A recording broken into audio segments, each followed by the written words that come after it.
안녕하세요. 저는 미취학 남자 아들 둘을 키우고 있는 30대 초반 여성입니다. 아이들을 유치원에 보내고 혼자 집에서 사연들을 들으며 같이 울고 웃는 게 낙이었는데 이렇게 제 사연을 보내니까 많이 떨리네요. 그래도 혼자만 생각하고 덮기에는 화가 많이 나는 이야기다 보니 여러분들에게 하소연 겸 털어놓고 싶어져 사연을 보내봅니다. 저는 20대 초반 어린 나이에 남편을 만나서 30대가 될 때까지 우여곡절도 있었지만 그래도 성실하고 알뜰하게 살아왔어요. 남편은 저보다 나이가 8살 많은데 사실 제가 집안 형편이 어려워 고등학교만 졸업하고 남편이 하는 고깃집에서 알바를 오래 했거든요. 그때만 해도 제 눈에 남편은 정말 성실하고 반듯하고 경제적으로도 여유가 있는 멋진 사장님이었어요. 저 역시 지각 한번 하지 않고 뭐든 열심히 하는 성격인데다가 주위에서 이쁘장하다는 말도 종종 듣는 편이라 그런지 남편의 적극적인 대시로 사귀게 되었어요. 그리고 결혼해서는 남편과 저를 닮은 아이들도 둘이나 낳게 됐네요. 여기까지 들으시면 큰 문제가 없다고 느끼실 것 같아요. 이렇게 평범한 저희 가정에 빨간불이 들어온 건 노총각인 아주버님이 결혼을 하면서 생긴 형님 때문인데요. 어떤 일들이 있어서 나름 열심히 살아온 저희가 이혼을 하게 된 것인지 지금부터 제 이야기를 시작하도록 하겠습니다. 남편은 이남 중에 막내이고 저는 외동딸인데요. 남편에게 하나뿐인 형이자 저의 아주버님은 나이 40이 넘도록 결혼을 못하고 부모님과 같이 지내는 노총각이었어요. 시모, 시부 모두 말은 안 해도 항상 주위 분들을 만나면 어디 좋은 여자 없냐며 물어보고 어떻게든 첫째 아들을 장가 보내려고 혈안이셨답니다. 그런데 하도 오랜 기간 노총각으로 지내서인지 일은 대기업 다니면서 잘하시는데 이 아주버님이 여자 앞에서는 영 쑥맥이라 소개팅을 해도 성공을 못 하시더라고요. 그래도 부모님이나 저희 부부에게 빌붙으시는 것도 아니고 요즘은 일부러 결혼하지 않는 사람들도 많으니까 큰 걱정하지 않고 지냈어요. 그러던 어느 날 갑자기 아주버님이 결혼을 하겠다고 집에 여자를 데리고 오신 겁니다. 그것도 저랑 동갑인 젊고 이쁜 여자를요. 심지어 명문대 나와서 같은 대기업 연구원으로 같이 일하고 있다니까 갑자기 아주버님이 확 달라 보이던 거 있죠. 처음에는 일하느라 꾸밀 줄도 모르고 어리숙하게 다니는 아주버님에 비해 너무 예쁘고 세련된 모습이라서 혹시 사기당하는 거 아닌가 싶은 생각이 들 정도였는데요. 그런데 진짜 불같은 사랑에 빠지셨는지 연애한다고 집에 데려온 지 6개월도 안 돼서 결혼까지 팍팍 진행이 되는 겁니다.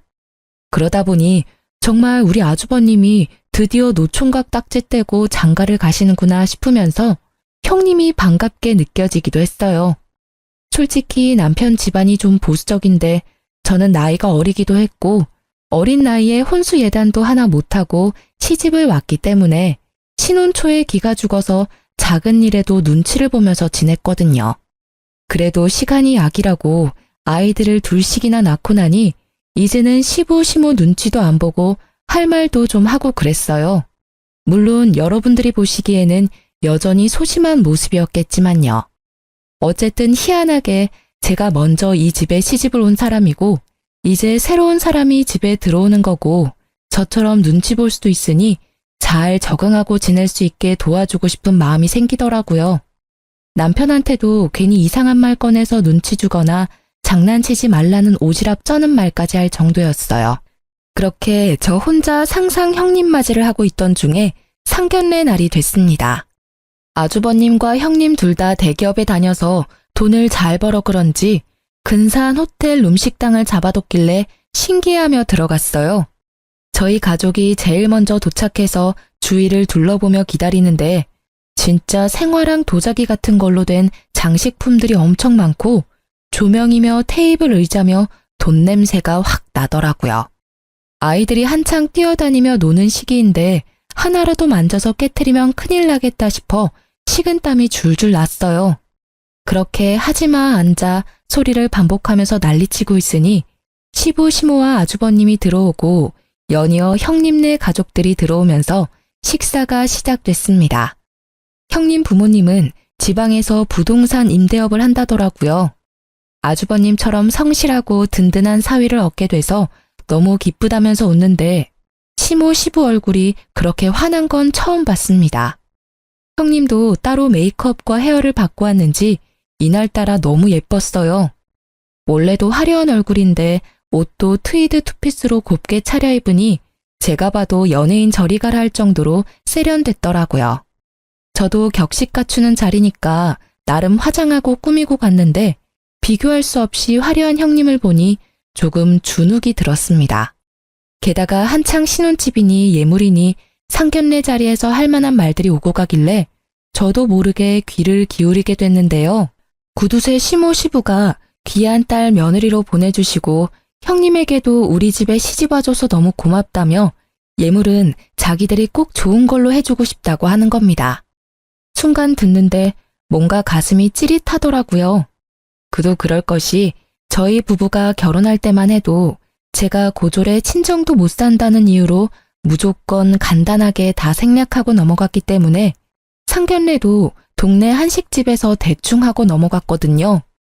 예물도 너희 알아서 하라고 해서 남편이랑 저랑 18K 결혼 반지 하나만 딱 맞춘 게 다였어요. 물론 다 부부 형편에 맞춰서 하는 거라지만 저랑 동갑인 형님이 이렇게 다르게 결혼을 시작하는 걸 보니 마음이 편하진 않더라고요. 이 와중에 에피타이저부터 시작해서 값비싼 어패류, 갑각류, 보양식까지 주르륵 코스로 들어오는데 밥 안 먹고 놀겠다고 자꾸 자리에서 일어나는 아이들을 붙잡고 있자니 음식이 코로 들어가는지 입으로 들어가는지 모를 것 같았습니다. 이 와중에 남편은 강 건너 불구경하면서 시모 시부랑 같이 하하호호 아주버님과 형님을 칭찬하면서 웃고 있는데 섬에 혼자 남겨진 것처럼 갑자기 마음이 너무 외롭더라고요. 그래도 이날은 아주버님과 형님이 주인공인 상견례 자리니 신경 쓰지 말고 밥이나 먹고 가자는 마음으로 웃으며 있었는데요. 이런 제 마음을 아는지 모르는지 이 형님이 자꾸 말을 거는 겁니다. 말씀 많이 들었어요. 재수 씨가 있는데 너무 착하고 아이들도 잘 키우고 잘 사신다고요. 저랑 나이가 같다고 들었는데 제가 뭐라 불러야 할지. 아이고, 나이가 무슨 상관이야. 네가 손윗 사람인데. 아가, 네가 동서라고 부르고 둘째 너는 형님이라고 부르면 된다. 알겠지? 친하게 지내는 것도 좋지만 동갑이라고 예의에 어긋나면 안 된다. 사부인, 제가 중간에서 교통정리를 잘할게요. 너무 염려하지 마세요. 중간에서 툭툭 끼어드는 시모가 너무 얄미웠어요. 그래도 좋은 자리니까 참을 인을 마구 마음속에 새겼죠. 그런데 시모보다 더 짜증나는 건 눈치 없는 형님이었어요. 아주버님한테 못 들은 건지 뭔지 자꾸 고졸인 저한테 무슨 과였냐고 물어보질 않나, 어디서 많이 본 얼굴이라고, 자기 친구가 다닌 학교 혹시 나오지 않았냐고 물어보질 않나. 그냥 슬슬 넘어가려고 했는데 굳이 꼬치꼬치 따져서 제 입에서 결국 고졸이라는 말이 나오게 하는 겁니다. 아, 죄송해요. 제가 실례를 했네요. 요즘 워낙 다들 대학 나오니까 당연히 동서도 나왔을 거라 생각을 했어요. 제가 생각이 짧았어요. 사과드릴게요. 아, 내가 왜 그랬지? 형님의 태도가 참 기가 막히더라고요. 좋은 말도 한두 번이지 계속 사과를 하니까 제가 고졸이라는 게 뭔가 큰 잘못을 한 것 같은 거예요. 이 기분이 말로 표현이 안 되는데 그 상황은 그랬습니다. 살면서 제가 고졸이라는 것에 대해 큰 불편함이나 부끄러움은 없었어요. 제가 대학교를 가지 않았다고 해서 열심히 살지 않은 건 아니니까요. 그런데 형님 반응도 너무 웃기고 시부, 시모 다 있고 형님 부모님까지 있는 데서 이렇게 제 학력이 화두에 오르는 건 아니라는 생각이 들었죠. 그래서 남편한테 중간에서 중재 좀 하라고 눈치를 줬는데 들은 척도 안 하고 밥만 먹고 허허 웃고 있는 거예요. 순간 얼마나 짜증이 나던지 명문대 나온 형님이랑 고졸인 제가 동갑이라는 이유만으로 이렇게 묶여서 마음이 불편해지는 게 진짜 너무 싫고 화가 났어요. 그렇게 찝찝한 마음으로 집에 와서 아이들을 재우고 한숨 돌리는데 상견례 일이 자꾸 생각나면서 울컥하더라고요. 그래서 남편한테 얘기 좀 하자며 맥주 한 캔을 땄습니다. 여보, 오늘 어땠어? 아주버님이랑 형님 상견례 말이야. 어떠긴 뭐가 어때? 사돈 뗄 분들 인상도 좋은 것 같고, 지방에서 그 정도 사업할 규모면 돈도 좀 있는 것 같고, 우리 형 이제 인생 좀 피나 잘 됐다, 이런 생각 들지. 나는 오늘 너무 짜증났어. 알아? 나 혼자 애들 둘 데리고 낑낑대면서 밥도 잘 못 먹고 난리인데 당신은 혼자 밥 잘 먹고 웃고 떠들고 행복해 보이더라? 그리고 그 여자 아주버님이 말해서 뻔히 아는 거 아니야? 나 고졸인 거. 거기서 내 얘기가 왜 주가 되는 건데. 너무 웃기지 않아? 아, 몰랐겠지. 당신 이렇게 민감하게 구는 거 자격지심이야.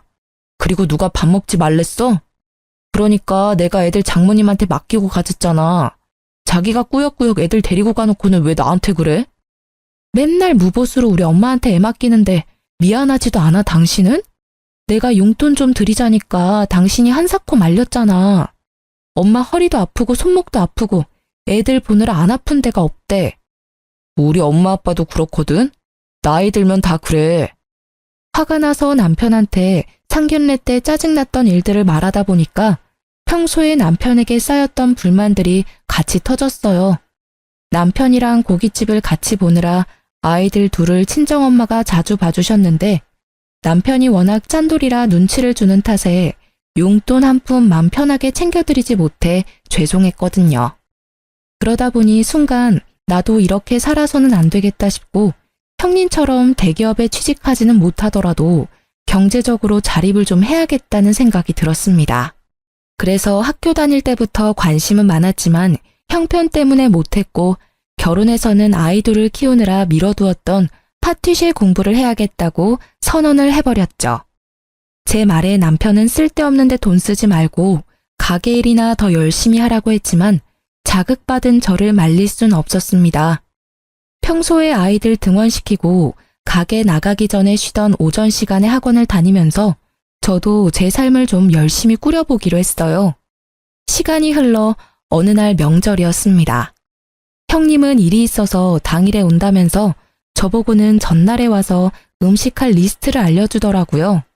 너무 익숙한 일이라 애들 데리고 또 가서 낑낑대며 요리를 했어요. 그래도 첫 명절이라 형님이랑 아주버님이 선물을 많이 사왔더라고요.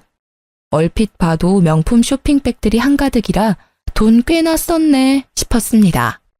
원래 아주버님은 명품의 명자도 모르는데 형님 취향이 잔뜩 반영된 선물이구나 생각이 들었죠.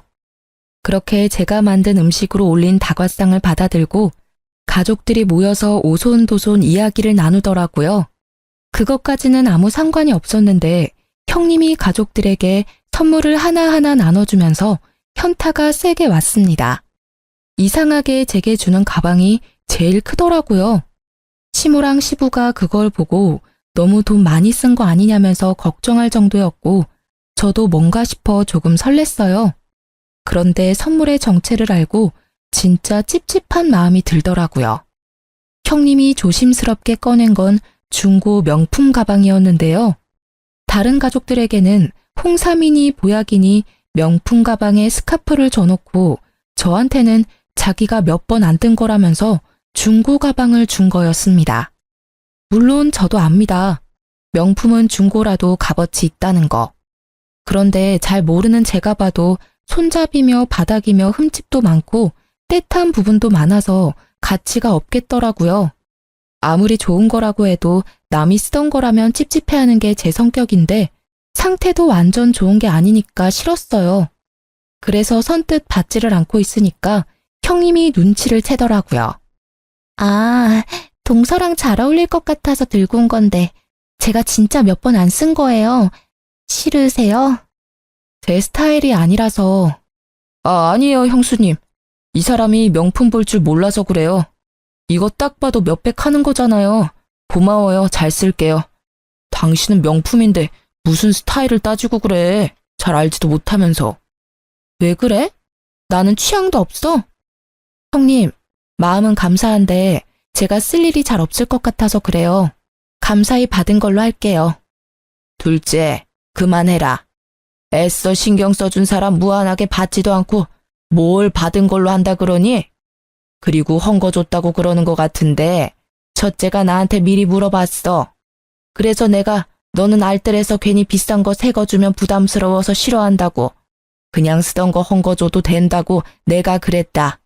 괜히 오해하고 그러지 말어. 아니 어머님, 저 오해 안 해요. 그런데 제가 무슨 헝거를 좋아해요? 저 알뜰한 건 맞는데 새 것도 좋아해요. 왜 그런 말씀을 하셨어요? 진짜 얼척이 없더라고요. 이야기가 커지니까 중간에서 아주버님이 당황해서 가방을 주섬주섬 들어 챙기는데 괜히 죄송하기까지 했어요. 형님은 또 계속 저한테 죄송하다고 그러는데 저만 또 중간에서 쓸데없이 예민한 사람 된 것 같고 다른 가족들 보기에도 민망해서 못 앉아 있겠더라고요. 그래서 가방 주시라고 잘 쓰겠다고 하고 받아뒀어요. 그래도 마음이 답답해서 잠시 바람 좀 쐬고 오겠다면서 아이들을 데리고 근처 놀이터에 가서 좀 놀아주고 왔는데요. 저보고 헝거 좋아하니까 헝거 주라고 말했다는 시모도 화났지만 그 상황에서 대놓고 저에게 면박을 주던 남편이 더 짜증났습니다. 생각해보면 제가 알뜰하게 살게 된 것도 항상 없는 형편이니 아껴 써라 말하면서 저를 옥죄던 남편과 시댁 때문이었거든요. 그렇게 최저가 검색하면서 아끼고 살아야 되는 건가 보다. 친정이 못 사는 건 안 아끼고 살아서 그런 건가 보다. 어느새 이런 생각을 하면서 제 스스로를 구두쇠로 만들고 있었던 거였죠. 그렇게 10년 가까이 살다 보니까 저는 새 거 말고 헝거 좋아하는 사람이 되어 있는 게 너무 어이없지 않나요? 그러면서 정작 자기들은 새 걸로 다 선물을 받고 이 집에서 저만 헝가방을 선물 받는다는 건데 아이러니 하더라고요. 그래도 어쩌겠나 내가 선택한 결혼인데 싶어 마음을 추스렸어요. 그런데 짜증나는 일은 여기서 끝이 아니더라고요. 한동안 아이들이랑 시간을 보내고 다시 시댁으로 들어갔더니 아주버님네가 일 때문에 먼저 간다며 현관을 나서고 있었어요. 형님은 저를 보고 거듭 미안하다며 인사를 하는데 오히려 분위기를 깬 것 같아 제가 미안했다고 인사치레를 했습니다. 그러다 우연히 손을 보는데 홍삼 세트가 들려있는 겁니다. 시모가 명절에 집으로 돌아갈 때마다 선물을 줬기 때문에 이번에는 홍삼 선물이구나. 우리도 저거 받겠네 생각했어요. 그러면서 맨날 돈 아낀다고 싼 거 찾으시는 분이 웬일로 거금 투자해서 저런 걸 다 챙겨주시네 의아하기도 했어요.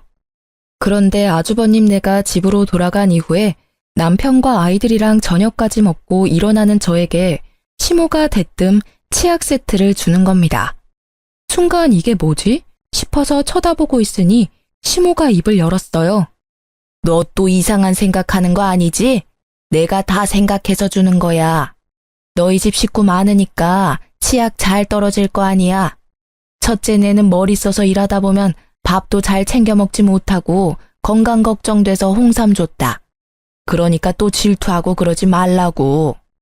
제가 느끼는 이 찝찝하고 속상한 느낌이 고작 질투라니 이해할 수 없었지만 더 크게 일을 만들고 싶지 않았어요. 그래서 일단 받아들고 와서 남편을 잡기로 했습니다. 하지만 남편은 역시 남의 편이었나 봐요.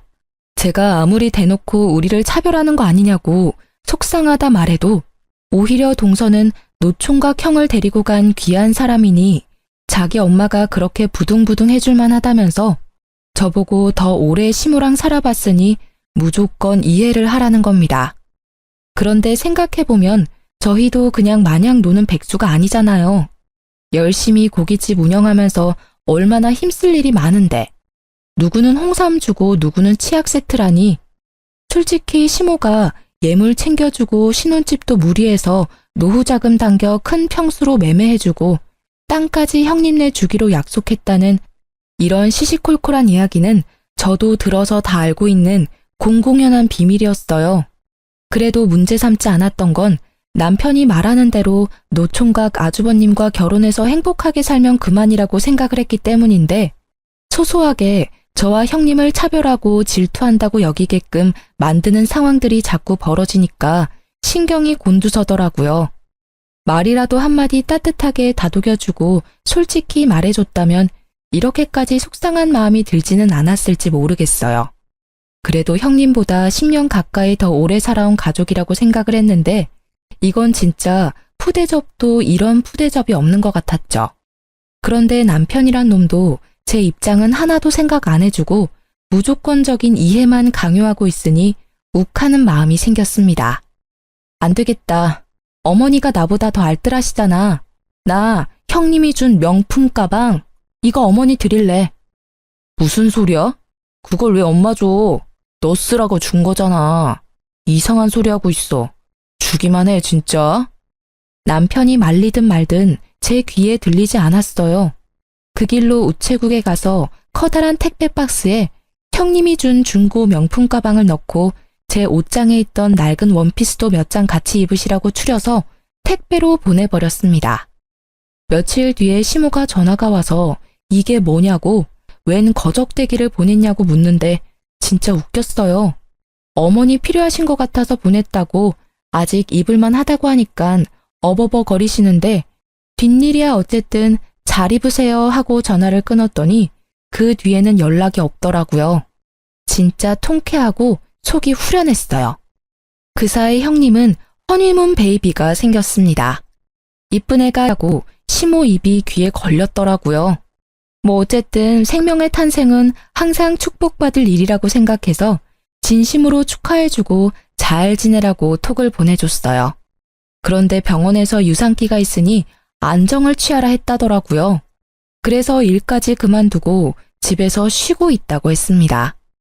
저도 아이 둘을 임신하고 출산하면서 크고 작은 이벤트가 많았기 때문에 형님이 같은 여자로서 걱정이 되더라고요. 그래도 친정도 있고 남편도 있고 애정 쩌는 시모도 있으니 어련히 알아서 잘하시겠지 라는 생각을 했어요. 그런데 어이없게 시모한테서 연락이 오더라고요. 네, 어머니, 무슨 일 있으세요? 둘째야, 첫째 얘기는 들었지? 애가 공부만 한다고 몸이 약한지 유산기 있다고 쉬라고 했다는데 내가 신경이 쓰여서 말이야. 너한테 부탁 좀 하려고 하는데 내가 돈 붙여줄 테니까 옆에 가서 수발 좀 들어주면 안 되겠니? 네? 수발이요? 저도 일하고 아이들 키우고 해야 하는데 어떻게 해요? 어머니가 가시는 게 맞지 않아요? 아니면 친정 어머니나. 친정이 멀어서 못 올라온대. 그리고 나는 너무 늙고 시어미가 가면 마음이 더 불편하지. 안 그래? 너도 알잖아. 애들은 이제 많이 커서 혼자 잘 있으니까 내가 데리고 있을게. 좀 가서 맛있는 것도 차려주고 집안일도 좀 도와주고 해주면 안 되겠니? 어머니, 저도 애들 가졌을 때 똑같이 힘들어서 피도 비치고 안 좋았어요. 그래도 어머니, 저 혼자 누웠다 일어났다 하면서 다 낳고 그랬어요. 어머니는 그때 저한테 이렇게 신경 써주셨어요? 저 이런 말 안 하려고 했는데 너무 섭섭해요. 뭐가 또 섭섭하다고 그래? 너는 젊었잖아. 너랑 지금 첫째랑 아기 낳는 나이가 다른데 그걸 또 그렇게 속 좁게 구니? 아유, 그냥 좀 도와줘. 내가 돈 준다고 하잖아. 진짜 너무너무 섭섭하고 서럽더라고요. 친정 형편이 어려워서 경제적으로 부족함은 있었지만 그래도 엄마 아빠 모두 저를 외동딸로 아끼며 키워주셨어요. 그런데 시모는 저보고 당연하다는 듯이 돈 줄 테니 형님 수발을 들라고 하는데 진짜 분노가 치솟더라고요. 처음에는 그렇게 뻔뻔하게 말하다가 제가 뭐라 하니 계속 고민하다가 안 되겠다 싶어서 용기 내 말하는 거라면서 염치 없지만 부탁하자고 태세 전환을 하는데 말문이 막혔어요. 기분도 나쁘고 사실 저도 이맘때쯤 제과제빵 학원을 다니면서 고깃집도 다니고 아이들도 케어하느라 몸이 10개라도 모자랐거든요. 그래도 어쩌겠어요. 같은 여자로서 유산기가 있다고 힘들다는데요. 나 몰라라 했다가 아이가 잘못되면 진짜 웃긴 얘기지만 네가 안 도와줘서 그렇다면서 시모가 또 저를 몰아세울 것 같은 거예요. 그래서 결국 큰맘 먹고 형님을 돌봐주러 다니기 시작했답니다. 정말 저도 친구가 이랬다고 저한테 이야기하면 바로 미쳤다면서 그러고 왜 살았냐고 뭐라 했을 거예요. 그런데 사람이 너무 구석으로 몰리면 사고 회로가 막히는지 어쩔 수 없다. 조금만 도와주자. 바보같이 생각이 들던 거 있죠? 결국 형님 집으로 들어가서 수발을 들기 시작했어요. 처음에는 고마운데 너무 부담스럽다면서 사양하던 형님도 제가 드나들면서 밥 해주지, 빨래 해주지, 군말 없이 케어해주니까 마음이 놓였는지 점점 저에게 이것저것 요구를 하더라고요.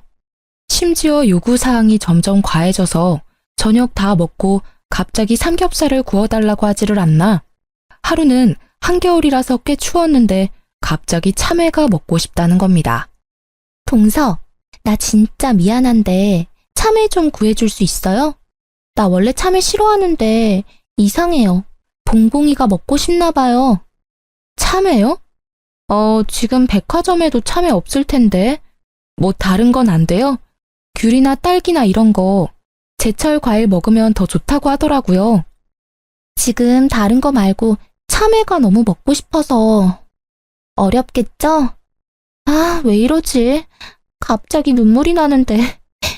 동서 때문이 아니고 그냥 이상하게 갑자기 너무 서럽고 서운하네요. 잠깐만요. 남편한테 전화해 볼게요. 여보, 참외가 너무 먹고 싶은데 동서가 구할 수가 없어서. 동서 잘못은 아닌데 자꾸 눈물이 나네? 아니, 제가 아무리 집에 가서 도와주겠다고 했다 한들 한겨울에 없는 참외를 어디서 구해서 갖다 바치나요? 아주버님은 바빠서 야근하는 날이 많지 혼자 집에서 하루 종일 누워 있어야 하는 형님이 안쓰럽게 느껴지다가도 임신 호르몬 탓을 하면서 계속 저에게 어처구니 없는 것들을 시키는데 점점 지쳐가는 제 자신을 발견했습니다. 나중에는 말도 점점 짧게 하면서 이거 해줘라 저거 해줘라. 자기가 할 수 있는 물 한 잔 마시는 것도 저보고 다 해달라는데 진절머리가 나서 더는 같이 있어주기가 싫더라고요. 생각해보면 저는 진짜 첫째, 둘째 모두 임신 기간 내내 입덧으로 고생하고 둘째 때는 임신성 당뇨까지 걸려서 먹고 싶은 것도 못 먹고 관리하느라 고생이었거든요. 그래도 누구 하나 의지하지 않고 제 힘으로 버텼어요. 물론 남편이나 시모가 경제적으로 도와준 건 있지만 형님처럼 이렇게 의존하지는 않았단 말이죠. 저랑 같은 나이에 이렇게 다른 결혼 생활을 하는 형님을 보니 애 낳고 나면 또 얼마나 유세를 떨까 싶기도 했어요. 그래서 이제는 더 못 도와주겠다고 말했는데 형님이 다행히 중후기에 접어들면서 안정감을 찾았는지 이제 안 와줘도 될 것 같다면서 남편이 연차를 못 내서 그러는데 마지막으로 산부인과에 한 번만 같이 가달라 하더라고요. 병원 한 번 같이 가주는 것쯤이야 식은죽 먹기라 어려운 것도 없어서 바로 운전해서 같이 가줬습니다. 그런데 이곳에서 아주 이상한 여자를 만났어요. 어머, 언니 맞지? 이게 웬일이야? 여기서 언니를 다 만나네. 진짜 세상 좁다 좁아. 왜 연락을 끊고 지냈어? 나 모르겠어? 누구신지 처음 뵙는데요. 저 진료가 있어서 그럼. 형님을 보고 엄청 반갑게 인사를 하는 여자를 만났는데 얼굴을 보자마자 형님이 허옇게 질려서 자리를 피하는 겁니다. 진료실에 허겁지겁 들어가는 형님을 보면서 여자가 계속 이상하다 맞는데 하고 중얼거리더라고요. 느낌이 쎄해서 모르는 척 하려다가 여자에게 물어봤어요. 혹시 저희 형님을 아세요? 어떻게 아시는 거예요? 아, 예전에 제가 같이 일했던 언니랑 너무 닮아서요. 본인이 아니라니까 아닌 것 같기도 한데. 그런데 목소리까지 너무 닮았는데 신기하네요. 사람이 이렇게까지 똑같이 생길 수가 있나? 그래요? 혹시 명문대 나오셨어요?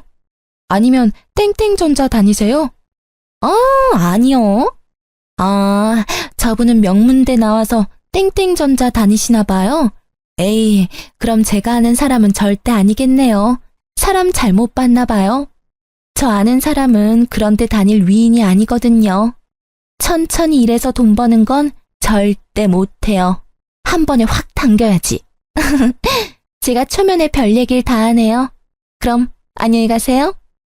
1, 2분 정도의 짧은 대화였지만 제 뇌리에 그 여자가 확 박혔어요. 여자의 감이라는 거 다들 공감하시죠? 형님이 자기가 아는 사람이 아닐 거라 얘기는 하는데 눈빛이며 손짓이며 형님이 들어간 진료실을 빤히 바라보며 웃는 그 여자의 얼굴에는 뭔가 무언의 확신이 있었어요. 진료실을 나온 형님도 주위를 두리번거리며 아까 그 여자는 갔냐면서 재차 묻더라고요. 아는 사람도 아닌데 왜 그렇게 신경을 쓰냐니까 요즘 하도 세상이 흉흉해서 찝찝해서 그런다고 웃어넘기는데 살짝 떨리는 입꼬리가 너무 이상했습니다. 그렇게 집으로 돌아왔는데 아이들이랑 밥을 먹을 때에도 제과제빵 학원에서 수업을 배울 때에도 고깃집 일을 도와줄 때에도 계속 그 여자의 웃는 얼굴이 머릿속에 떠올라 일이 손에 안 잡혔어요. 잘 사는 아주버님을 생각하면 그러지 말아야 하는데 자꾸 확인을 한번 제대로 해보고 싶더라고요. 그래서 제가 아는 인맥을 총동원해서 형님의 뒤를 캐봤습니다. 그런데 결과가 아주 충격적이었어요. 아주버님과 같은 대기업 연구원이라고 했던 형님은 사실 대기업에 들어간 적은 있지만 서류를 조작한 이력서를 내서 입사 2주 만에 쫓겨나고 명문대도 중퇴였더라고요.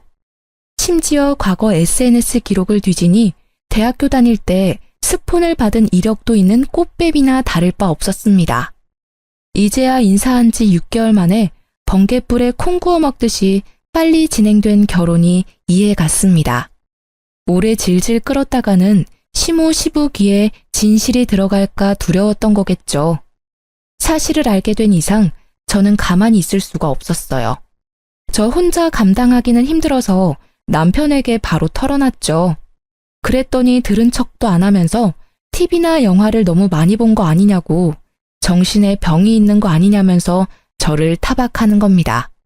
물론 그럴 수 있다. 나도 믿기지 않는다. 그런데 사실이다. 이거 우리만 알고 덮으면 시모시부 농락하는 것밖에 안 된다고 말씀드려야 한다고 해도 자기 형수 모함하지 말라고 화를 벌컥 내더라고요. 그래서 바로 시모에게 전화해서 사실을 알렸습니다.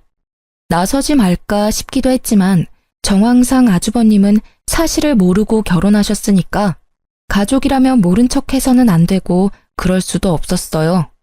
그런데 시모는 제 이야기를 듣더니 남편과 똑같이 제가 질투에 눈이 멀어 제정신이 아니라면서 결정적 증거를 들고 오라고 고래고래 소리를 지르는 겁니다. 제가 100번 양보해서 형님을 질투하고 미워했다면 그렇게 임신해서 힘들어하는 형님에게 가서 수발을 들었을까요? 일부러라도 그런 말이 듣기 싫어서 짜증나고 화가 나도 꾹 참고 형님 앞에서는 티내지 않고 잘 지내려고 했습니다. 그런데 저만 갈수록 이상한 사람이 되니까 너무 답답했어요. 그래도 다들 이렇게까지 진실이 아니라고 하니 그래, 나도 모르겠다. 눈 감아버리자 하는 마음도 들더라고요. 내가 진짜 아주버님 친동생도 아니고 꽃뱀한테 털리면 자기들만 손해지 내가 손해인가?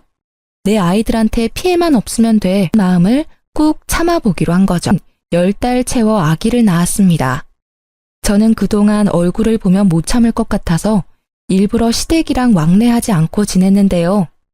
남편이랑도 대면대면해져서 아이들이 없으면 말 한마디 하지 않고 지나가는 날이 많았어요.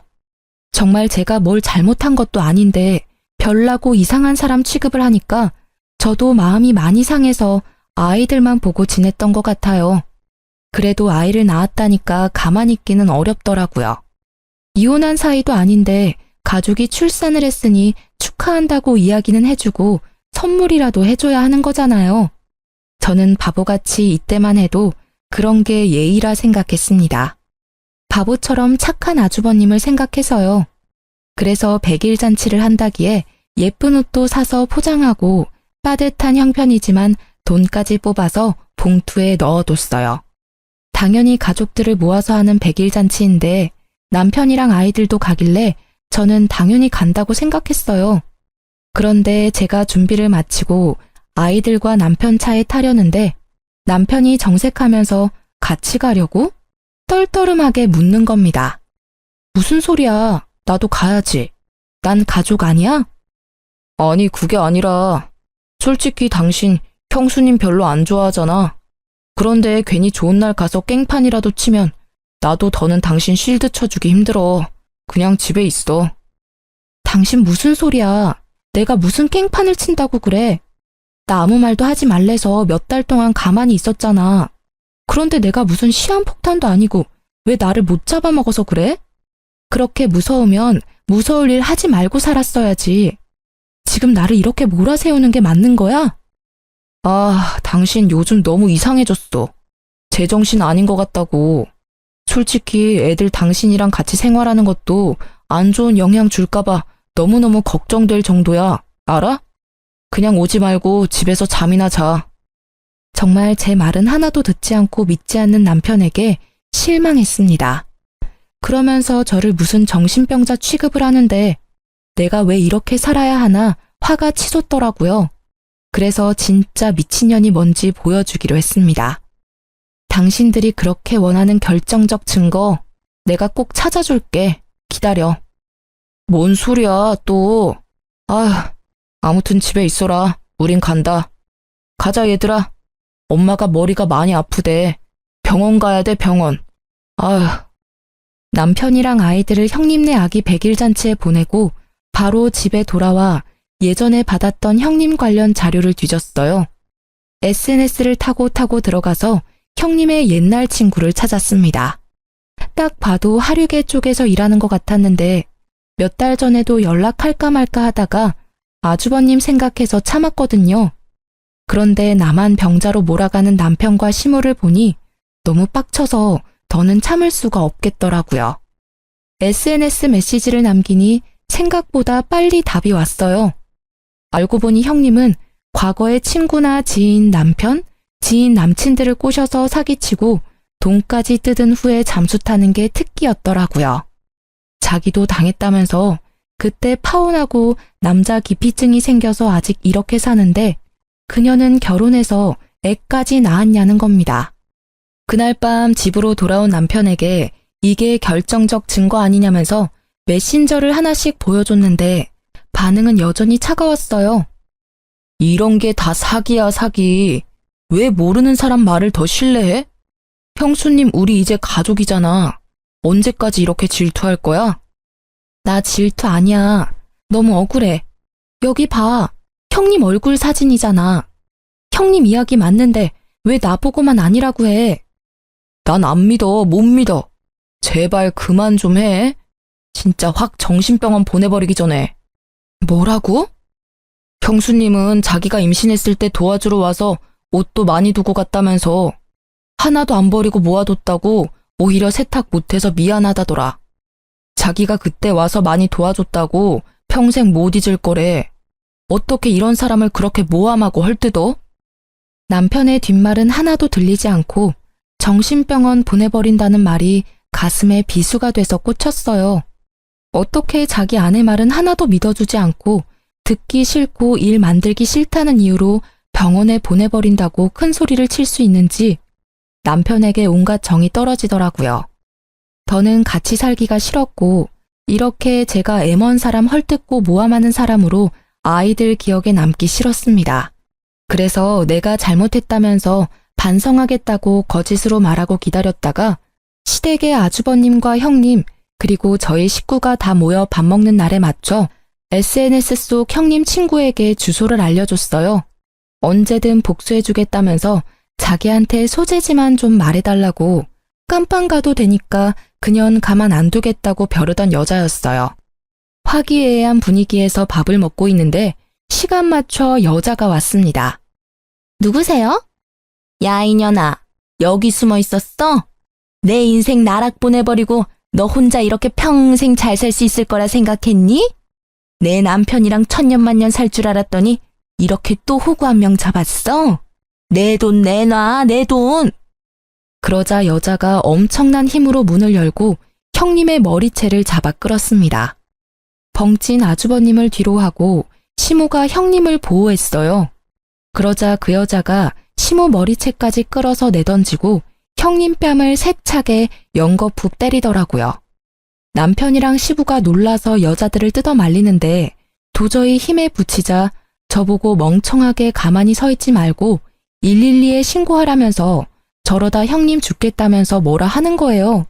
그 소리를 듣는데 진짜 피가 거꾸로 솟는 기분이었습니다. 그래서 바로 가방 속에서 유전자 검사지를 꺼내서 던졌어요. 진짜 멍청한 건 니들이야. 꽃뱀한테 속아서 허우적거리는 거 내가 가족이라고 그래도 알아야 한다고 그러니까 뭐? 사람 정신병자 취급해놓고 결정적 증거를 가져와. 그래서 가져왔어, 결정적 증거. 어디 한번 천천히들 살펴보시던가요. 뭐라는 거야 지금. 당신 진짜 미쳤구나. 이 여자가 그러더라고. 형님한테 쌓인 게 너무너무 많대. 자기가 깜빵 간다고 유전자 검사까지 다 도와줬어. 가족보다 낫지 않니? 내가 질투를 한다고? 내가 모함을 한다고? 나는 호구 잡힌 가족에서 빠질게. 이혼해. 너무 화가 나서 사실 형님 아기 봐줄 때 몰래 친자 검사를 의뢰했는데 어이없게 아주버님과 아기가 친자가 아니더라고요. 이런 상황에서 끝까지 내 말을 믿기는커녕 듣지도 않고 형님만을 위하며 감싸고돈 남편과 시댁에 이혼을 통보했어요. 남편은 끝까지 미쳤다면서 정신병자라고 하고 아주버님은 검사지 읽으면서 오열하고 시모는 충격에 뒷목을 잡고 쓰러지는 걸 보고 집을 나왔습니다. 그렇게 저는 우여곡절 끝에 이혼을 하게 됐습니다. 아이들이 이 모든 상황을 지켜본 건 정말 마음 아팠어요. 하지만 하나뿐인 아빠가 엄마에게 정신병원에 보내겠다면서 으름장 놓는 가정에서 지내는 것보다는 낫다고 생각합니다. 이혼하고 이 모든 일에 책임을 물어 남편은 집을 주고 양육비를 저와 아이들에게 보내주고 있어요. 아주버님은 이 모든 상황을 알고도 결혼했지만 아기까지 자기 핏줄이 아닌 줄은 몰랐다고, 회사도 못 나가고 방에서 안 나온다고 하네요. 전 시부모는 당장 그년에게 소송 건다고 난리라고 하고요. 바락바락 미쳤다면서 소리를 지르는 걸 모두 지켜본 아이들이 아빠를 거부하고 한 달에 한 번 만나는 것도 싫다고 해서 남편은 현재 아이들도 제대로 못 보고 힘들어하고 있어요.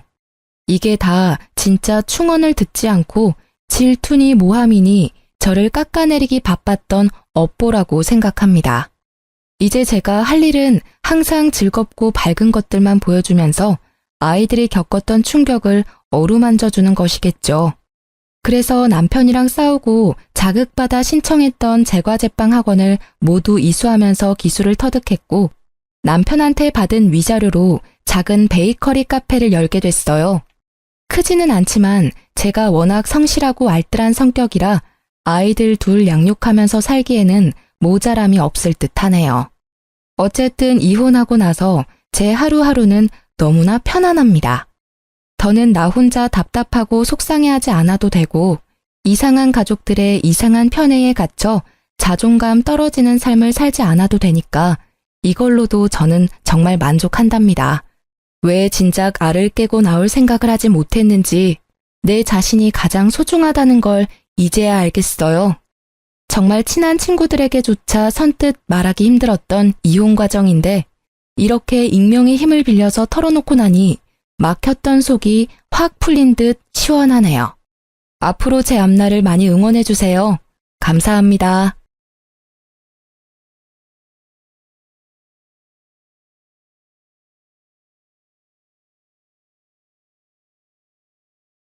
안녕하세요.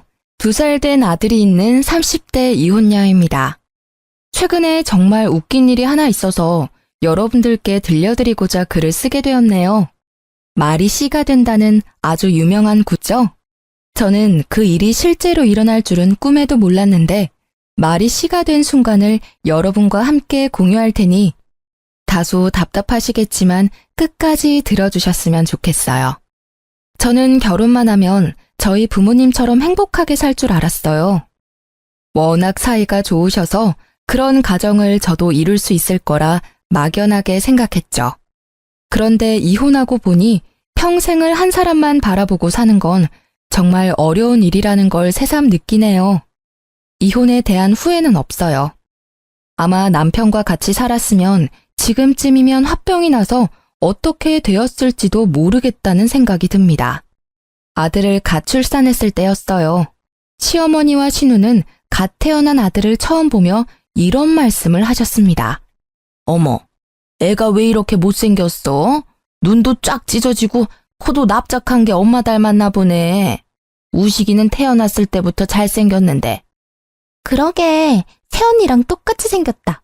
우리 오빠는 코도 오똑하고 눈도 크고 뚜렷한데 말이야. 뭐 그래도 아들이라 다행이지 뭐. 원래 태어난 지 얼마 안 되면 태열도 오르고 못생겨 보이긴 하잖아요. 그런데 아기는 아무것도 안 해도 귀엽고 이쁜데 시모와 신우는 미모가 성에 안 찬다는 식으로 말하더라고요. 아기 아빠인 남편 역시 다르진 않았네요. 내 아들이지만 참 못생겼네. 원래 아기들은 태어났을 때 이렇게 못생겼나? 잘생긴 아이들은 잘생겼어. 너 어릴 때 얼마나 잘생겼었는데? 갓 태어난 아기가 눈에 쌍꺼풀까지 있었다니까. 조리원에서 다들 너 보자고 난리였단다.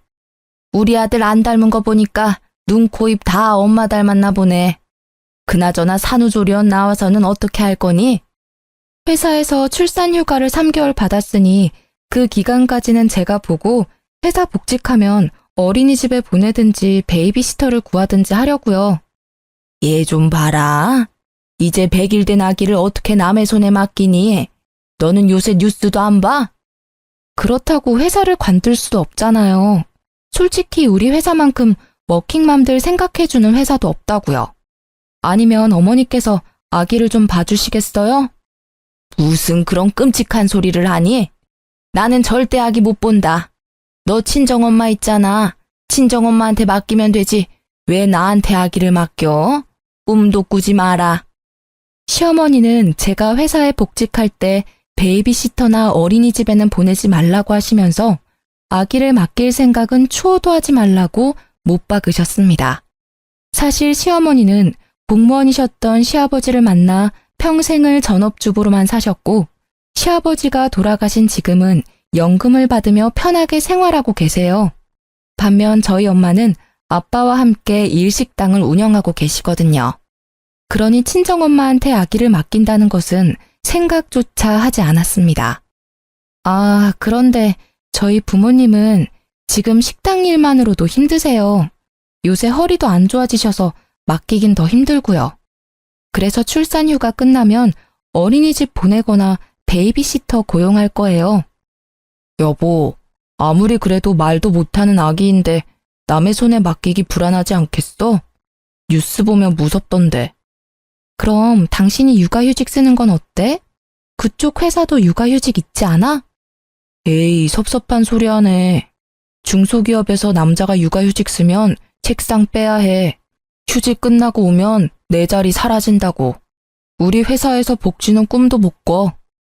시어머니는 아기를 못 봐주겠다고 하시면서 어린이집이나 베이비시터에게 맡기지 말라고 하니 뭐 어떡하라는 건지 모르겠더라고요. 그래도 일단 3개월이라는 시간이 있으니 그 시간 동안 함께 고민해보자고 하고 말았습니다. 3개월 후 저의 복직 날짜는 다가오고 부랴부랴 어린이집을 알아봤어요. 당연히 남편은 말도 안 된다며 난리가 났습니다. 태어난 지 며칠 됐다고 벌써 어린이집에 맡기겠다고? 그러다 무슨 사고라도 당하면 너가 책임질 거야? 어제도 뉴스에 나왔더라. 영상 보고 얼마나 깜짝 놀랐는지 알아? 무슨 해코지라도 당하고 오면 말 못하는 아기가 받을 고통은 생각 안 하냐? 당신 엄마 아니야? 당신 말도 맞는데 요새는 오히려 선생이 부모님을 더 두려워한단다. 마치고 알림장도 얼마나 자세하게 써주는데 당신이 몰라서 그래. 그리고 내가 안 된다는데 왜 당신이 발끈해? 그럼 아이는 어쩌자고. 장모님이 있잖아. 장모님한테 부탁하면 되지. 참나. 왜? 저번에도 안 된다고 말했지? 난 또 같은 말 하기 싫어. 시어머니한테는 찍소리도 못하면서 우리 엄마한테는 왜 쉽게 부탁하냐 이 말이야. 당신한테 우리 엄마가 그렇게 만만해? 아니, 만만한 게 아니라 다른 부부들 얘기 들어보니까 보통 장모님이 도와주러 온다길래 여보도 한번 말만 해보라는 거지. 참, 당신이 못하겠으면 내가 물어볼게. 그래도 되지? 뭐? 물어보기만 해, 아주 그냥. 이혼하고 싶지 않으면. 그리고 우리 부모님이 뭐 힘들다고 말하면 다 도와줄 것 같아? 당신 심보가 너무 못됐어. 당신 어머니한테 지금 바로 전화해. 지금 당장. 나도 그러고 싶은데 우리 엄마 나이를 좀 생각해봐. 장모님보다 오래 사셨는데 그만큼 체력적으로 더 힘들어 하실 거야. 좋게 생각해 볼 순 없어? 장모님은 부부끼리 식당 운영하니까 자유롭게 쉴 수도 있잖아. 자영업 좋다는 게 뭐야? 이럴 때 부모 찬스 좀 쓰라고. 장사가 자유롭게 쉬면서 할 수 있는 줄 알아? 그 생각부터 고쳐먹어. 엄마 빠지면 아빠가 혼자 일 절대 못해. 결국 사람도 구해야 될 텐데. 그럴 거면 도우미 한 분 고용하는 비용이랑 똑같이 든다니까? 친정 쪽 사정은 조금도 생각하지 않는 남편이 너무 싫었습니다. 남편과 저는 서로의 입장을 전혀 이해하지 못하며 시간을 보냈죠. 며칠 후 주말, 친정엄마가 반찬을 주러 집에 잠깐 오셨는데 싸늘한 집안 분위기에 둘이 무슨 일 있냐고 묻더라고요. 장모님, 사실 이제 지희가 회사에 복직하는데 지환이 봐줄 사람이 없어서 이야기하다 다퉜습니다. 사실 100일 된 아기를 남의 손에 맡기다가 뉴스에서 보던 일이 실제로 생길 수 있잖아요. 저희 엄마는 나이가 많아 매일 침 맞고 약도 타먹는데 그 힘든 일을 어떻게 부탁하겠어요? 그러니 장모님께서 지환이 봐주시면 안 되겠습니까? 정막을 깬 남편은 엄마에게 지환이를 봐달라고 당당하게 말하더군요. 야, 김우식, 이런 건 너랑 나랑 합의하고 나서 이야기를 하는 거야. 왜 너 혼자 일방적으로 생각한 걸 말해? 엄마, 이 사람 말 신경 쓰지 마. 엄마 허리도 안 좋잖아. 가게 일도 있고. 우리가 알아서 할 테니까 걱정하지 마. 저는 엄마에게 걱정하지 말라고 말씀드렸지만 엄마는 아무래도 신경이 많이 쓰였나 봅니다. 며칠 뒤 엄마가 지환이를 돌볼 테니 걱정하지 말고 회사에 복직하라고 하더라고요. 결국 허리도 안 좋은 엄마한테 지환이를 맡기고 말았어요. 회사를 다니면서도 참 마음이 안 좋더라고요. 항상 죄송했습니다. 시간이 흘러 지환이가 15개월이 되었을 때 엄마가 지환이를 안아주다가 허리를 삐끗하셨는데 그땐 조금도 움직이기 힘들어 하셨어요. 바로 병원에 모시고 가니 의사쌤은 하루빨리 입원하라고 하시고 허리에 물이 가는 일은 절대 하지 말라고 하더라고요. 이런 상황에도 시어머니는 지환이를 절대 못 본다며 제 연락을 일부러 피하더라고요. 어쩔 수 없이 급하게 회사를 관둘 수밖에 없었습니다. 복지가 좋았던 회사라 아까웠지만 별다른 도리가 없었어요. 그렇게 회사 퇴직 후 한 달 정도 지났을 때 집에서 지환이를 보는데 시어머니한테 전화가 왔습니다. 집이니? 요새 우식이는 일하느라 힘든 모양이던데. 넌 집에서 애나 보고 있으니 좋겠다. 집에 있으니 우리 아들 아침밥 좀 잘 챙겨줘. 아, 그리고 밤에 맥주 먹는다고 하면 안주거리도 몸에 좋은 거로 해주고. 과자 부스러기 같은 영양가 없는 음식 말고 네가 직접 주한상을 차려주라는 말이야. 알겠니? 네? 어머니, 저도 쉬고 있는 게 아닌걸요.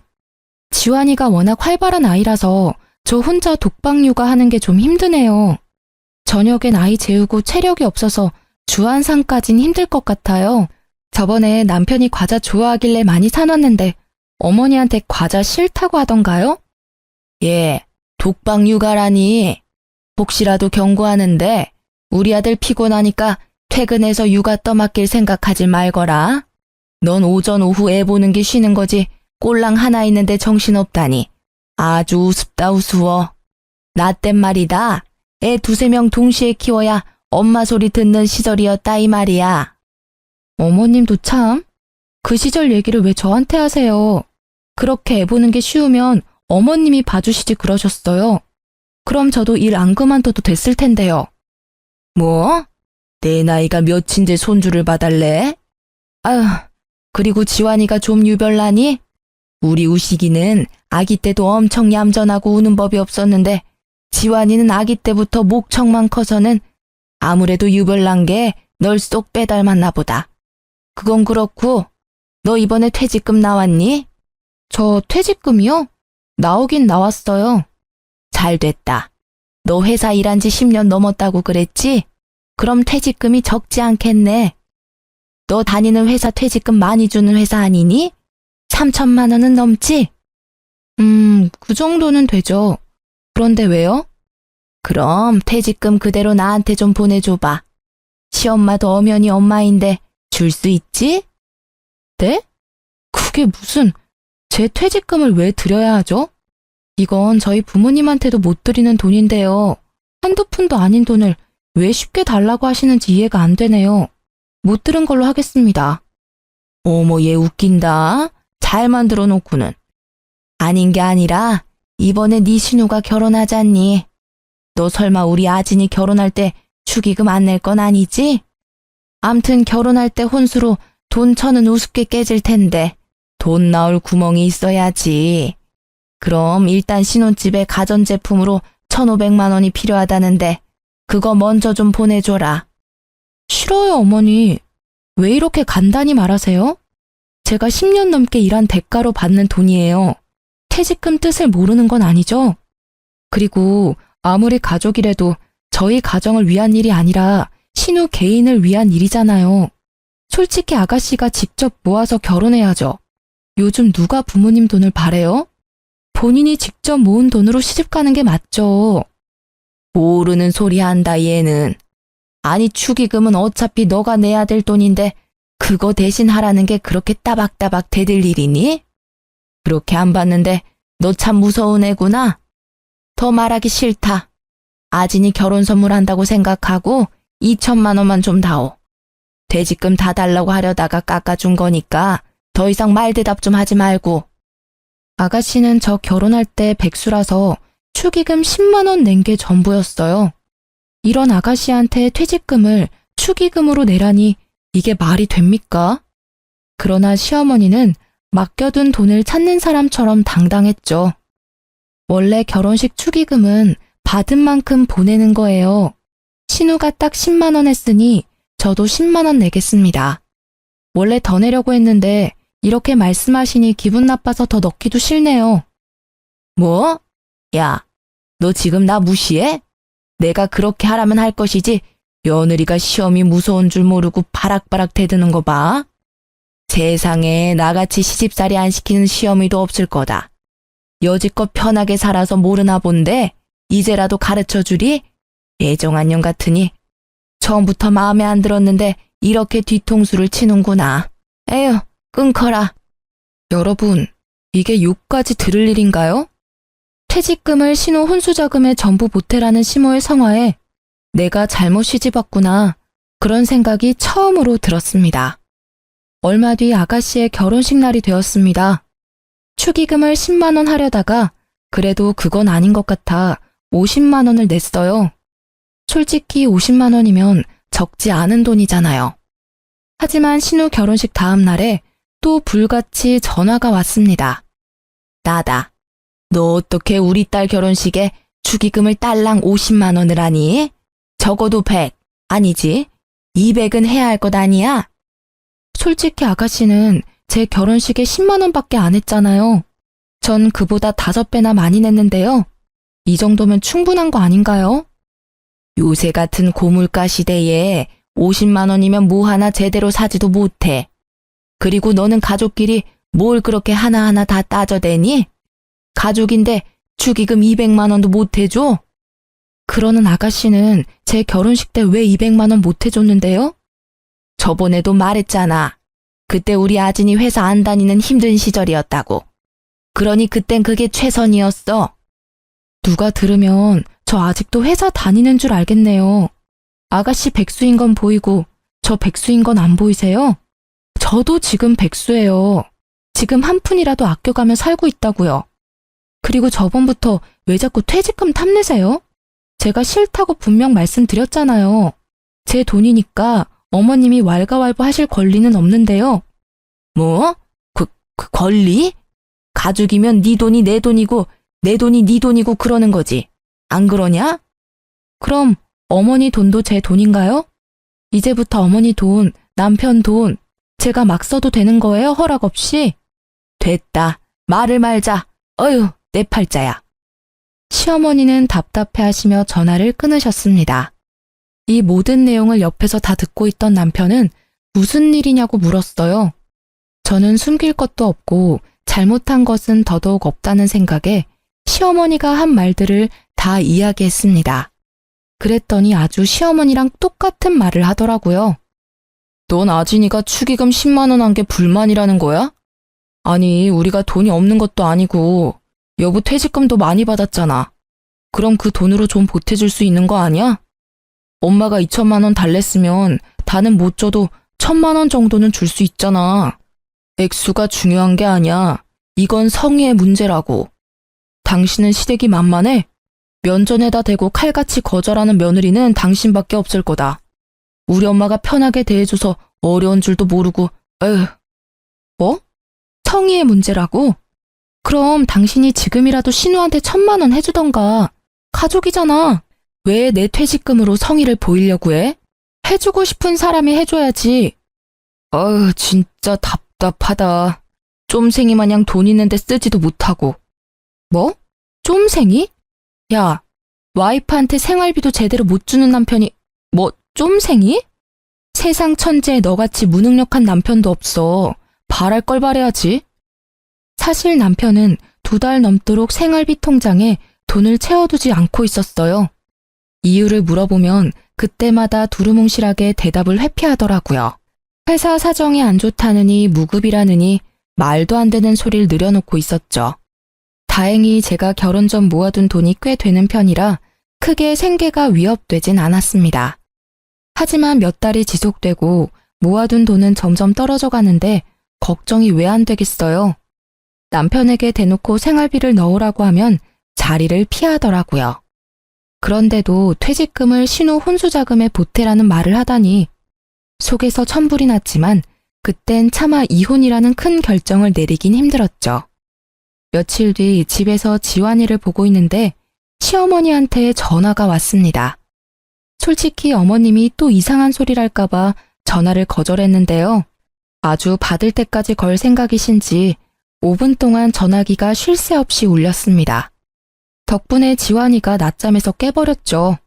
그래서 받았는데 갑자기 백화점에 오라는 거예요. 집에 있니? 나 지금 백화점 레스토랑에 있는데 지환이 데리고 나올래? 따로 할 말도 있고 지환이도 보고 싶어서 잠깐 나올 수 있지? 지환이 지금 낮잠 시간이라 못 나가요. 낮잠 하루 안 잔다고 뭔 일 생기겠니? 잔말 말고 지환이 데리고 나와. 따로 할 말도 있으니까. 어쩔 수 없이 지환이를 유모차에 태워 백화점을 갔죠. 내심 얼마 전 아가씨 결혼식 때 제 퇴직금 달라고 했던 게 미안해서 저한테 밥이라도 사주려는 줄 알았어요. 열심히 긍정회로를 돌린 거죠. 시어머니는 저를 발견하고는 반갑게 손을 흔들었어요. 지희야, 여기야, 여기. 그동안 시어머니는 저를 부를 때 예 또는 야라고만 부르셨거든요. 그랬던 시어머니가 제 이름까지 부르며 반갑게 인사를 하시는데 순간 너무 당황스러웠어요. 그런데 더 당황스러운 건 뭔지 아세요? 테이블로 가보니 이미 식사를 다 마치고 빈 그릇만 놓여 있더라고요. 네, 어머니. 그런데 혼자가 아니시네요. 식사도 다 마치셨고요. 친구들이 이번에 아진이 결혼식 때 많이 축하해줘서 내가 밥 사주려고 불렀지. 아, 그러셨구나. 그런데 저는 왜 부르셨어요? 부르긴 왜 불러. 친구들한테 며느리랑 손주 얼굴 보여주려고 그랬지. 그때 결혼식장에서는 하도 어수선해서 제대로 말도 못했잖아. 저는 이 상황이 그저 당황스러웠지만 일단 시모 친구들이 다 모인 자리이니만큼 최대한 밝게 웃으며 빈자리에 앉았습니다. 지희야, 우리 밥 다 먹었으니까 굳이 앉을 필요 없다. 가자. 오늘따라 유달리 반가워하시던 이유가 바로 이거였어요. 시어머니 친구들 밥값을 계산하라고요. 하지만 음식 구경도 못한 제가 왜 밥값을 계산해야 합니까? 게다가 이분들 시어머니 친구들이잖아요. 그래서 그냥 가만히 서 있었더니 자꾸 제 옆구리를 찌르며 눈치를 줬습니다. 어머니, 왜 자꾸 제 옆구리를 찌르세요? 할 말 있으면 그냥 말씀하세요, 편하게. 지희야, 오늘 내가 깜빡하고 카드를 안 가져왔지 뭐니? 그러니까 얼른 네가 계산 좀 해줘. 우리 옥자 며느리 정말 잘 뒀네. 이럴 때 와서 척척 계산도 해주고 말이야. 그러게. 우리 며느리는 이런 데 오라고 해도 절대 안 오는데. 부럽다, 얘. 에이, 다들 직업 좋고 인물도 좋은 며느리 뒀잖아. 뭘 이런 걸 부러워하니? 그리고 며느리가 시어머니 친구 모임에서 밥 한 번 살 수도 있는 거지 뭐. 안 그러니 지희야? 시어머니는 친구들의 부러움 섞인 말에 뿌듯해했습니다. 결국 제 손으로 카드를 건넸고 직원은 몇 번 긁어보더니 다시 카드를 돌려줬어요. 고객님, 죄송하지만 이 카드 결제 실패라고 떠서요. 혹시 다른 카드 없으세요? 어머, 벌써 유효기간이 만료됐네. 이걸 어쩌지? 어머니, 죄송하지만 카드 좀 주세요. 뭐? 내가 카드 있으면 너를 이 자리에 불렀겠니? 너 설마 다른 카드 없어? 다른 카드가 있었으면 그걸로 계산했겠죠. 너는 애가 카드도 없고 요새 같은 세상에 신용카드가 한 장만 있는 게 말이 돼? 어머니 아들이 힘들다고 생활비를 안 줘서 저도 카드가 없네요. 카드가 있으면 뭐해요? 쓸 수가 없는데. 연회비는 꼬박꼬박 나가지 혜택은 못 받지. 그래서 다른 카드는 전부 정지시켰어요. 그때 친구들 중 한 분이 조용히 카드를 꺼냈습니다. 그냥 오늘 내가 내지 뭐. 옥자 아들이 힘들게 사나 보네. 그런데 옥자 너는 이런 자리를 만들었으면 당연히 카드를 가져와야 하는 거 아니니? 며느리 부를 생각하지 말고 너가 카드를 챙겨왔어야지. 내가 설마 일부러 안 냈겠니? 내려고 했는데 왜 카드가 지갑에 없어서는 아무튼 고맙다. 결국 친구분이 음식값을 계산했고 시모는 민망해하며 집으로 돌아갔습니다. 나름대로 한 방 먹인 것 같아 속이 시원했죠. 그날 저녁 시어머니한테 전화가 왔습니다. 내가 아까 레스토랑에서 얼마나 민망한 줄 알아? 그깟 돈 몇 푼이나 한다고 그걸 못 내? 아까 계산서 못 보셨어요? 무려 70만 원이나 나왔어요. 그 정도면 우리 지원이 몇 달치 기저귀 값이에요. 기저귀 한번 사준 적도 없으시잖아요. 어쩜 넌 시댁에 돈 한 푼을 안 쓰려고 하니? 너 그렇게 살면 안 된다. 가족한테 돈도 쓰고 해야지 나중에 너한테 다 돌아오는 거야. 시어머니는 그 뒤로도 한참 일장연설하다가 전화를 끊으셨습니다. 왜 이혼을 안 하겠냐 물으시겠죠. 남편도 무능하고 시댁도 이 모양인데 이혼하지 못하는 이유는 딱 한 가지예요. 남편이 아이한테는 정말 좋은 아빠였거든요. 하지만 생활비도 제대로 못 주는 남편을 언제까지 믿겠어요? 혼자라도 살 길 찾아 떠나려고 급한 마음에 재택근무를 알아보기 시작했죠. 대학 전공이 컴퓨터 쪽이라 CAD 프로그램을 다룰 수 있었거든요.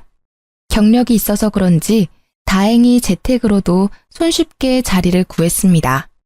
그중 가장 좋은 조건의 회사를 골라 재택근무를 시작했죠. 다달이 200만 원 정도의 수입이 들어오니 숨통은 트이더라고요. 그렇게 몇 달이 지났어요. 언제부턴가 술은 입에도 못 마시는 남편이 퇴근하면 온몸에 술 냄새가 진동을 하더라고요. 회식했나 보다 생각하고 왜 마셨는지는 묻지 않았거든요. 골아떨어진 남편이 빨리 자는 게 제 속이 더 편했기 때문이죠. 그런데 집에 와서도 한 병, 두 병 마시기 시작하더군요. 마치 회사에서 잘린 사람처럼 밤마다 폐인의 모습으로 지내더라고요. 회사에서 잘렸냐고 물으니 그건 아니라고 하는데 선뜻 이유도 말해주지 않고 혼자 끙끙 앓더라고요.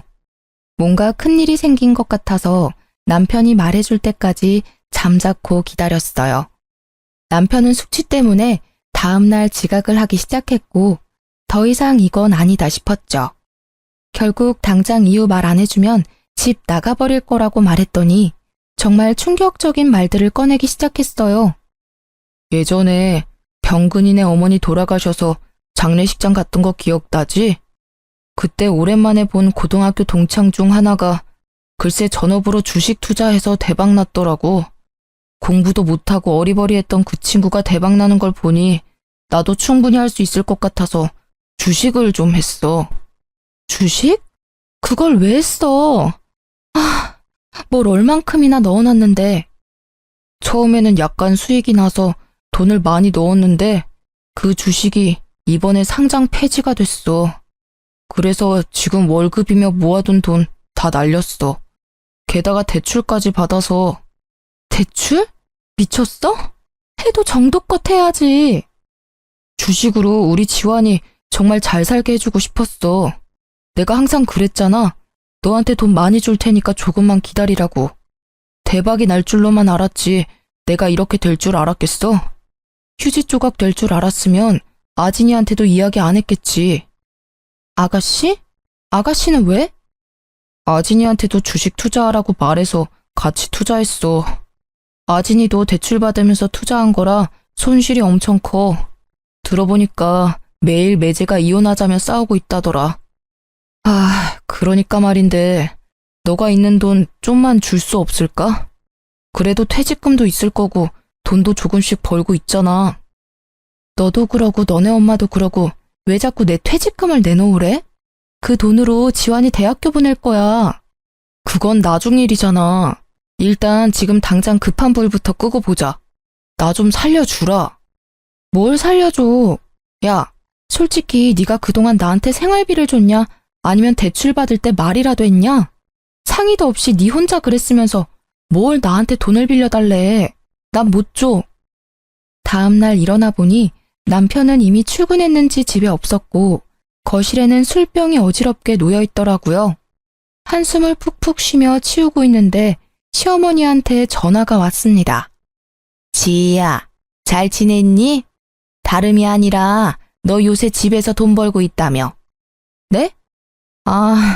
남편이 하도 생활비를 안 주니까 제가 벌 수밖에 없겠더라고요. 그래서 일자리라도 급하게 구했어요. 왜요? 그러니? 아니, 참 면목이 없긴 한데 그래도 시험이 부탁이니 네가 들어줬으면 하는구나. 툭 까놓고 말아마. 우리 딸 빚 좀 갚아주면 안 될까? 아진이 지금 이혼한다고 난리야. 제가 왜 아가씨 빚을 갚아줘요? 저번에 너 아진이 결혼식 때 축의금 50만 원 했잖아. 사실 그 사건으로 나 너한테 정말 화나고 실망했는데 이제 그거 다 잊지 마. 우리 가족이잖니. 가족이니까 너가 좀 도와줘. 하나뿐인 시누이 1년도 안 돼서 이혼시킬 수는 없잖아. 안 그러니? 그리고 가족인데 힘들 때는 서로 도와줘야지. 시모는 이번에도 뻔뻔하게 퇴직금을 달라고 했어요. 무슨 일만 생기면 맡긴 돈 찾아가는 사람처럼 우겨대는데 너무 기가 차서 말문이 막히더라고요. 그래서 겨우겨우 숨을 고르고 한마디 했습니다. 어머니, 그러는 어머니는 가족인 저한테 뭐 하나 해주신 적 있어요? 저는 그렇다 치고 손주인 지환이한테 돌반지도 안 해주셔놓고 왜 자꾸 바라기만 하세요?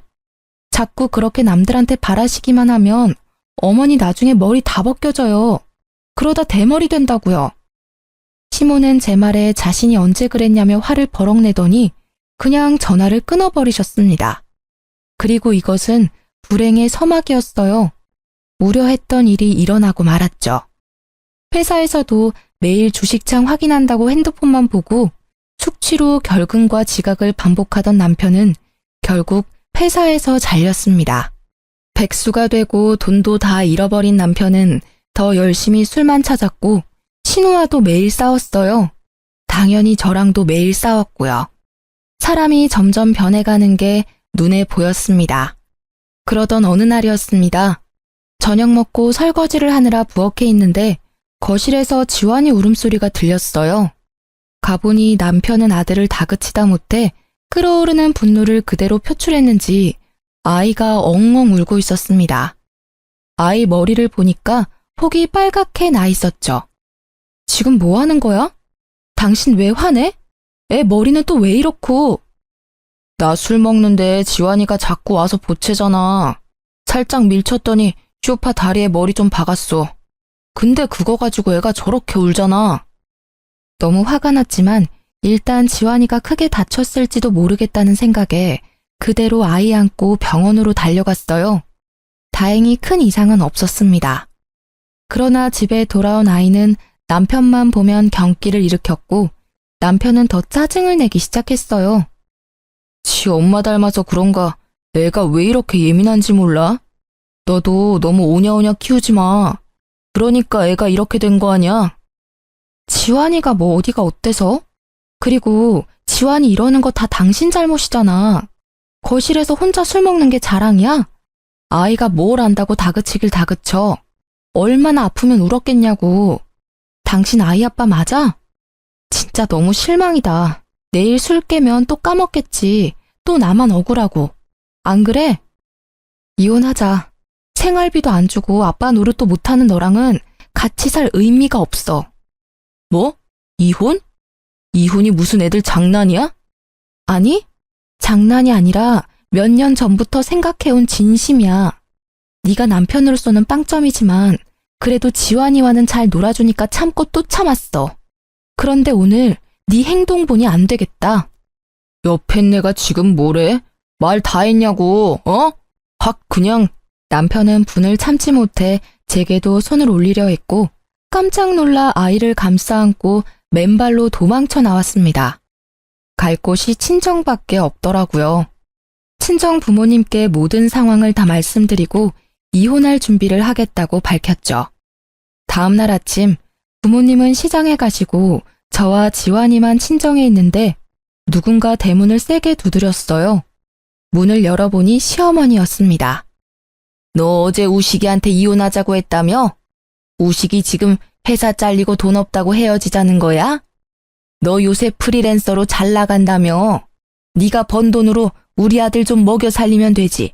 가족끼리 그것도 못해서 이혼하자고 그래? 돈 못 번다고 이혼하면 세상 모든 사람 다 이혼해야 해. 알아? 아, 진짜. 그쪽 집안은 뻔뻔함도 참 일관성 있네요. 이제 이혼할 건데 어머니라고 부를 필요도 없죠? 아줌마, 착각하나 본데 저 남편이 돈 없어서 이혼하자는 거 아니에요. 만약에 돈 없어서 이혼한다 그러면 더 일찍 하고도 남았다고요. 뭐? 아줌마? 어디 어른한테 막말이야? 그리고 하필 우리 아들 일 그만뒀을 때 이혼한다는 게 우연이니? 아들내미가 이 얘긴 안 했나 봐요? 어제 남편 술 먹다가 지환이 밀쳐서 머리 박았어요. 그래도 헛소리만 짓거리는데 제가 참아야 해요? 우리 지환이가 크게 다칠 뻔했는데도요? 그래도 안 다쳤잖아. 그럼 된 거지. 너도 좀 예민하게 굴지 마. 엄마가 그렇게 예민하니까 지환이도 예민하잖아. 맨날 낯가리고 빽빽 울어대기나 하고. 그뿐인 줄 아세요? 돈 좀 못 벌어와도 돼요. 그런데 남편은 하루도 빠짐없이 매일 술만 찾아요. 옆에서 보면 그냥 삶의 의지가 전혀 없는 사람 같다고요. 지환이가 그런 아빠 밑에서 뭘 배우겠어요? 저는 그런 남편을 지환이가 보고 배울까 겁나요. 아주 끔찍하다고요. 뭐? 끔찍? 참나. 결국엔 돈 없다고 버리는 거면서 아주 지환이 생각하는 척하고 있네. 야, 말 똑바로 해. 너 우리 아들이 돈 못 번다고 버리는 거잖아. 안 그래? 돈만 밝히는 무식한 년 같으니라고. 돈을 밝힌다고요? 제가요? 말은 똑바로 하세요. 결혼하고서부터 쭉 제 퇴직금 노려놓고 누구더러 무식하대요? 아줌마가 하는 짓이 더 무식해서 하루에도 12번 이혼 생각했어요. 알아요? 그쪽 아들이 생활비 안 줘도 참고 살아줬더니 고마운 줄도 모르네. 세상 사람들한테 다 물어봐요. 며느리한테 한 푼이라도 빌붙으려는 시댁인데 이혼 안 하고 버텼다고 하면 다들 저더러 호구라고 손가락질 한다고요. 그나마 남편이 아들 교육은 똑바로 시킬 줄 알고 제 얼굴에 침 뱉는 거 알면서도 버틴 건데 이제 남편 저도 필요 없어졌네요. 지환이한테 하등 도움 안 되는 인간은 저도 필요 없다고요. 도로 가져가세요. 너 말 다 했어? 그게 시어미한테 할 소리야? 하여튼 진짜 너는 어른이 한마디 하면 10마디 100마디를 하는구나. 아주 단 한 번도 그냥 고분고분하게 넘어간 적이 없어. 못된 년. 시어머니는 화가 잔뜩 나서는 손을 올리려던 그 순간 시장에 가셨던 부모님이 오셨죠. 이게 지금 뭐 하는 짓입니까? 어제 지희한테 다 들었습니다.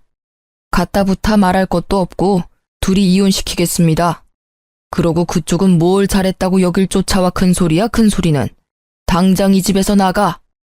여보, 뭘 그리 힘을 빼고 있어요. 그냥 경찰 부르면 되잖아요.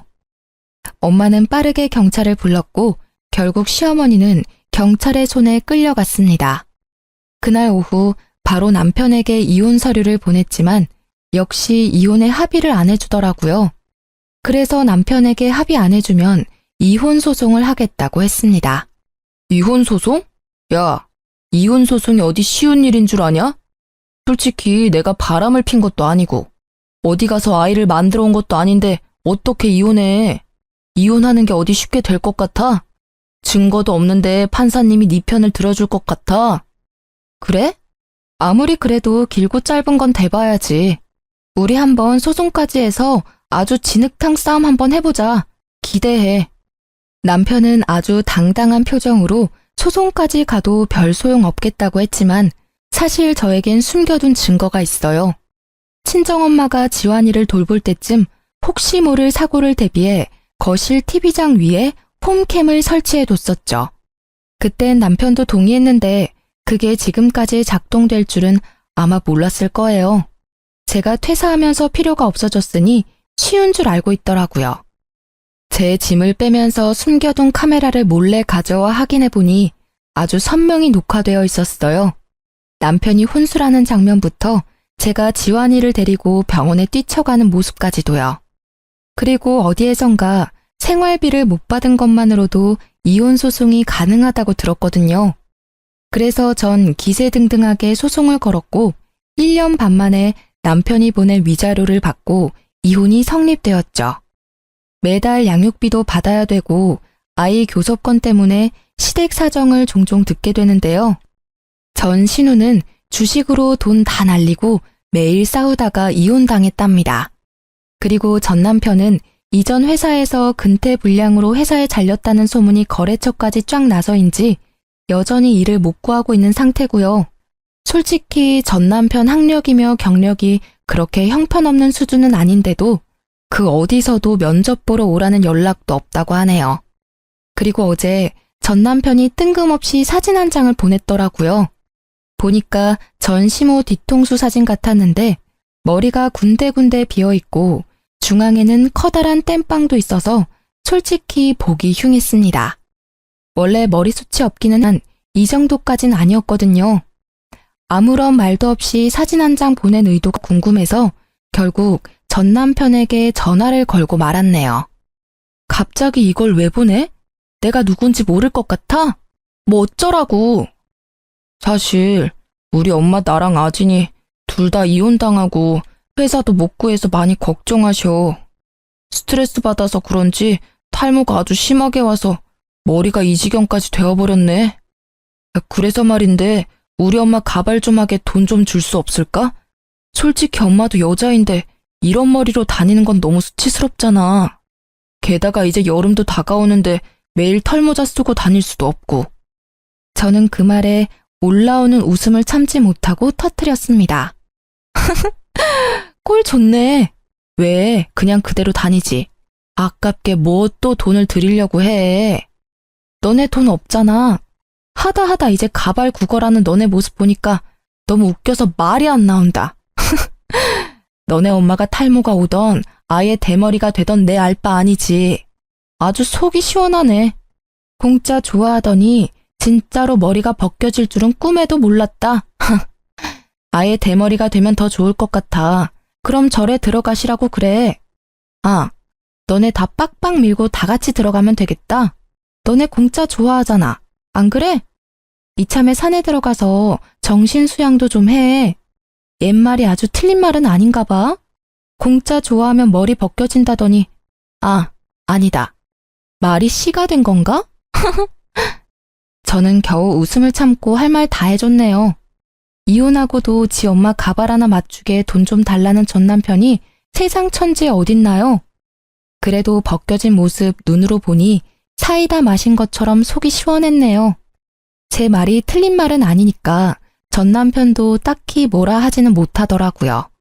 결국 제게 웃음만 선사하고 전화를 끊더라고요. 이 글을 쓰는 지금도 벗겨진 모습 생각나서 웃음만 나오네요. 요새 저는 일이 많아져서 돈을 꽤 벌고 있어요. 물론 일 때문에 잠도 많이 못 자고 바쁘기는 하지만 그래도 지금은 다른 생각 안 하고 바쁘게 사는 게 더 낫다는 생각이 드네요. 지환이 역시 예전과 다르게 더 많이 웃고 제 곁에서 아주 잘 자라고 있습니다. 비록 아빠의 빈자리가 있기는 하지만 지환이가 어두운 그늘 없이 밝고 예의 바르게 자랄 수 있도록 엄마로서 최선을 다하려고요. 힘들겠지만 그래도 꿋꿋이 잘 이겨내 볼 겁니다. 저의 이혼 사연은 여기까지예요. 부족한 글솜씨지만 끝까지 들어주셔서 감사합니다.